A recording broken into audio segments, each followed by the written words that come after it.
Hey everyone, welcome back to the channel. Hope everyone is doing well. If you've been tuning into my last few videos, you may have noticed that they're all related to wave management. And in those videos, you may have noticed that I wasn't doing anything much other than managing the wave. And although it's not the only thing you can do to win games, you may have noticed it helps a lot. Now the next thing we're going to talk about is map awareness. It's not something I can teach you, but I can show you what good implementation of it looks like and how it can help you win games. If you've been enjoying my content so far, consider liking and subscribing to my channel. Thank you very much for listening so far. And with that said, let's get right to the video. Our opponent this match is Dr. Mundo, and I'll be playing Tryndamere in the Baron lane. Throughout this match, I'll talk about two things. One is item pathing, and the second is map awareness.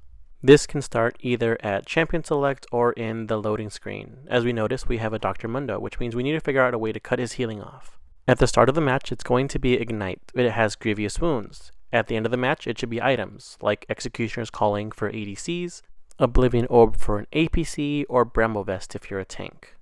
I will not be putting a big emphasis on what I'm doing with the wave, but if you know it or you've seen my previous videos, you will notice when I'm fast pushing, slow pushing, or freezing the wave. The loading screen did take some time to finish up, so I just cut ahead to the actual match, just so we can get to the juicy good bits. Since this Dr. Mundo is extremely aggressive, I decided to be aggressive myself too. During the small skirmish, Dr. Mundo uses his Ignite too early, and I also have mine. I spin on him, and if I had been faster with reacting and ignited him, I probably would have killed him. I try to get close to him before he can level up to level 2 to take care of him with Ignite, but unfortunately the turret takes care of one of my minions too fast, and he levels up just in time. Now either he's really lucky, or I'm really unlucky. Either way, it is what it is. I'm hard pushing this wave into his turret, because if he pushes into my turret, he can free poke me with his axe throwing ability. Dr. Mundo is still pretty low on health, so he has to decide whether he wants to stay in lane and try to defend the turret or recall and let me take some plates. I'm thinking to myself, he's probably staying because Graves is nearby. Because Yone is doing his third camp, I can think that Graves is doing his third camp, which could be Krugs. So to avoid a silly death, I decide to recall. Once I see Dr. Mundo recalling, however, I cancel mine, I spin to him, and I use my slowing ability. This makes it seem as if he's still in combat, so he does not get that speed boost from the fountain. We crash it into his turret and we recall happily, knowing that once we get back to lane, either it's back to a neutral position or it's slow pushing towards us. Because Dr. Mundo didn't have the speed boost, he actually lost the cannon minion to the turret, which means he lost a lot of gold here. And now we have a slow push towards us, which means I can freeze it if I want to. Amazing, right? However, I don't want to freeze this because Dr. Mundo can then poke me for free. I'd rather reset this back to a neutral position. The way I do this is by thinning out the wave and then letting the wave crash into my turret. I don't want it to be exactly centered though, so I'm still going to let the blue minions hit the red minions right here in my turret. So the next wave that comes here will be closer to my turret than the center or even Mundo's tower. The next thing we want to do when this wave is here is see if Dr. Mundo makes a small mistake, but he is doing a great job keeping my distance with his axe throwing ability. I keep saying axe, but it's his briefcase with that skin. So you'll see Dr. Mundo get larger and change color into a little green hue. That means he uses his ultimate. This is good news for us because I still have my ultimate. I back off and I ping that Mundo used his ultimate and Ignite and letting my jungler know, hey, Dr. Mundo is a free target for us right now. And this is going to be the first instance in where I use map awareness and explain what I'm doing. So the map actually gives you directional indicators as to where people are walking. You'll notice that Graves is walking towards Baron lane and Yone gets pulled back towards middle lane. That means that I'm going to be facing a 2v1 against Mundo and Graves if I continue to fight. Even if I use my ultimate, Graves can take care of me with his long distance ultimate. Alright, so back to real time. I engage Dr. Mundo, Graves and Yone are fighting in jungle, Yone gets pulled back to middle lane, Graves disappears, so I know he's near Baron lane. I heal up, but I don't use my ultimate because look at that. I was so close to dying. If I had not used my heal, I probably would have died. Or if I stayed engaged on Dr. Mundo. The theory could be made that I probably would have survived anyway if I had engaged, so we'll put that theory to the test later when the same situation happens, but I choose to ignore what the map is telling me. Getting back into the lane, we can tell that Dr. Mundo's mentality has completely changed. I am very low, so I have to decide if I want to recall and let him push my turrets, or stay back and see if I can sustain his damage. I do have my first ability, and I still have my ultimate. I also know that Dr. Mundo's ultimate is a 60-second cooldown, or just around there, so he has about 10 or 15 seconds before he can use it again. So now we're going to put that theory to the test. Can I attack Mundo and survive Graves' gank? You'll see an indicator on the map seeing that Graves is walking towards Baron lane. I choose to ignore that and engage on Dr. Mundo, use my ultimate, flash, and ignite, kill him, and now I have to survive Graves' gank. I can't survive this, so I try my best to run around him, try to see if I can dash through the wall, see if he doesn't have flash, but he has flashed and he has his ultimate, so I'm as good as dead here. This was pretty much a waste of my time, and Graves just got more gold from that. Now, had I engaged earlier on as well, Graves had the possibility of being 2-0, Mundo 0-2, but Graves has a much higher carry potential than Dr. Mundo. That's why I did not engage earlier, and then not risk it. Map awareness is also good for your allies. You can see that Thresh and Yasuo are in the middle lane. Yasuo canceled his recall, and they're going towards Rift Herald. I'm not going to waste Thresh's time from roaming from bottom lane all the way up here, so I will do my best to farm some minions, get some rage, but also rotate towards Herald, so you know I'm here and I'm also willing to help them out. I also left a caster minion and a cannon minion alive, so you don't crush into the turret, and the cannon minion can tank a lot of damage before I get back to lane. This means that my lane will stay neutral. I don't fully agree with all engaging Dr. Mundo on right here when we have Herald in front of us, so I take care of Herald just in case, because Morgana was there trying to cheese it from us. I go the opposite way of Morgana. She's going towards the north, I'm going towards middle lane.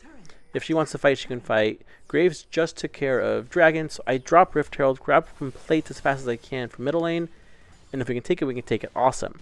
Morgana is still in Baron lane. Mundo is still dead. I have no idea where Graves is. He's probably recalled. Oh, there he is. He used his ultimate, but this turret is ours. The second reason I went towards middle lane was because the minions were pushing towards the turret versus Baron lane where Morgana is defending the turret. So this was an easy decision to make. Now you see Mundo came towards middle lane to defend because Morgana is still in Baron lane. And you'll see me bouncing back and forth in the shop between Wit's End and Navori's Quick Blades. Wit's End gives me magic resist, and Dr. Mundo does magic damage, and so does Sunfire Cape. But Navori's Blade gives me more damage, and more damage is fun. And the synergy is fantastic with Tryndamere's critical damage. I try to stay in the center until Yasuo gets here, but I am taking so much damage from Mundo. He does not miss. Leona and Morgana are here, so it's a 3v2. Yone gets here, so it's a 3v3. I do my best to focus on Leona and Morgana so they can focus on me, which they do, and Yasuo and Yone are free to do damage. I'm just tanking as much damage as I can. If I die, I die, but I get out of there, I heal, I survive with just like 2 HP. More map awareness time. I see Graves is in the middle lane, so I cancel my recall because if he has his ultimate, he can kill me. I try to recall here, but he's really close, so I cancel my recall again and start it in a safe distance. Things like that can help you survive the long run, believe it or not. So the next thing to talk about is itemization. I did not buy myself the Executioner's Calling like I told you guys to do earlier, and you'll see why this is a very punishable offense. And you notice that Dr. Mundo is doing so much damage with his throwing, and he can just heal the damage he does to himself back up quickly because that's just what he does. And FYI, Executioner's Calling is 300 gold if you start with a longsword, so there's no reason not to buy it, right? This will make your life easier, and skirmish is easier. You can see that he's 0-3, but with his ultimate, he almost takes me out.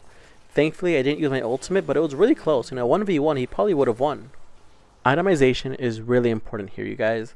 So we take the turret, and I go to Krugs, and here's a zoom in on the map to talk to you guys about the next map awareness effect. So I see Dr. Mundo fighting. He's almost pretty low, and I can see that he's walking towards the river, and so I position myself to catch him out here. And here's what it looks like in real life. So after the turret, we take care of Krugs. I see the fight in middle lane, and I see that Dr. Mundo is a part of it. I also see that he's running away towards the river. So I position myself in the red pit to catch him out. He can either go left or right. So I go right, he goes left. I use Ghost to catch up to him, and I use Ignite to cut off his healing just in case he has his ultimate, and then I do quick work of him. And there's no wards in the enemy jungle, so I didn't rely on wards to catch him out. I just relied on common sense.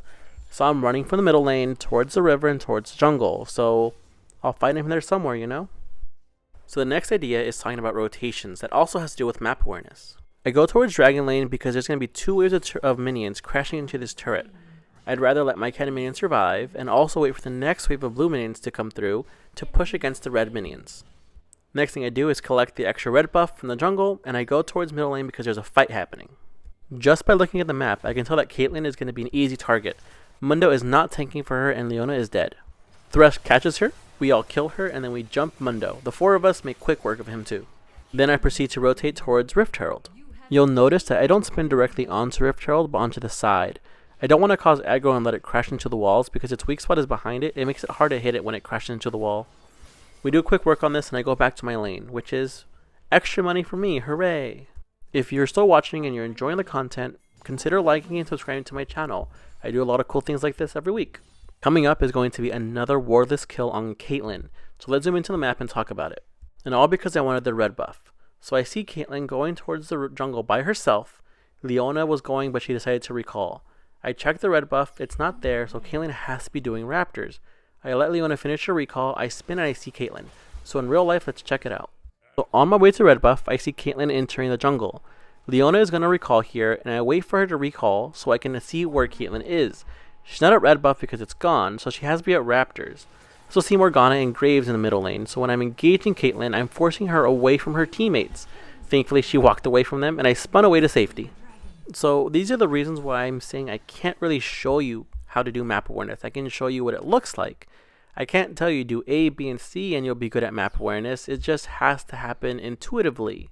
You look at the map, someone's walking towards you, you have to assume where they are and if you can catch them out. And let's laugh at this mistake. So Dr. Mundo here is like 0-6 or 0-7, and he is fighting a 4-1 Tryndamere. And he almost wins, again, because I don't have grievous wounds. That's how important these things are, you guys. This is just me being neglectful during the match, but then I realized it is no longer an option to buy grievous wounds, it is now a necessity. So once I recall, I purchased myself Last Whisper and Executioner's Calling. One is for armor penetration and the other for grievous wounds. Now when I get back to Baron Lane, it'll be round 2 if Mundo stays too long. He did stay too long, so I use my Glorious Enchantment to speed up, and then my Ghost to speed up even more, and I go on him. So he's using the ultimate, but look at just one item of a difference. I did use Ignite, but the item here is the most important thing, because it's consistently cutting off his healing. And even though with his ultimate, look how low he is, and look at this fight, it was completely different than the first time I fought him. Now, if I had also purchased Wit's End earlier on as opposed to for his Quick Blades, our skirmishes would also be different at the start because I wouldn't take as much damage because I have magic resist. And this is the easiest application of map awareness. There's 4 red bubbles in Dragon Lane and Mundo is dead. That's all 5 enemies. You know where they are. Once I take care of this turret, I rotate towards Baron Nashor. And again, just looking at the map, looking at the bubbles, you know where they are.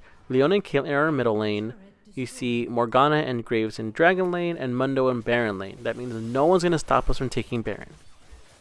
We take care of Baron, no problem. I complete my Immortal Reminder and I buy Static Shiv, or I start purchasing Static Shiv, which I should be purchasing Wit's End because I still need magic resist, but I'm telling myself I'm really far ahead. I don't need to worry about his damage anymore at this point.